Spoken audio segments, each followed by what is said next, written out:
ang mga academic subjects sa schools. Lalo na yung mga minor subjects na kung saan hindi naman related sa inaaral mo, talagang walang kwenta yan. Pero yun ang akala ko noon. Nagbago na yan. Kasi pala, ang pakinabang pala ng mga minor subjects na yan, malaki pala yan pagdating sa ating mga moral values. For example, nag-aaral ka na engineering, tapos meron kang minor subject sa zoology. Although hindi siya related, pero ang mga values kasi na matuturo sa atin ng mga minor subjects na-discover ko meron namang iilan. Tuturuan ka maging disiplinado.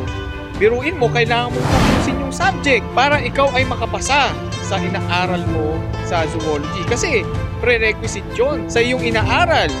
No? Kasi kung hindi mo maipasa yung minor subject mo, hindi ka makakaproceed sa next sem or sa susunod na year. Pangalawa, nagkakaroon tayo ng sense of perseverance. Hindi man natin gusto yung subject, hindi man related sa ating subject, pero kailangan natin kasing mag-persevere para tayo ay makapasa at makaproceed sa susunod na year. Binibigyan kanya ng disiplina at saka perseverance.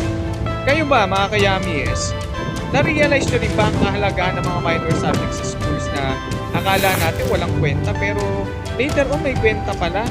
Sana mga kayamies ma-realize nyo.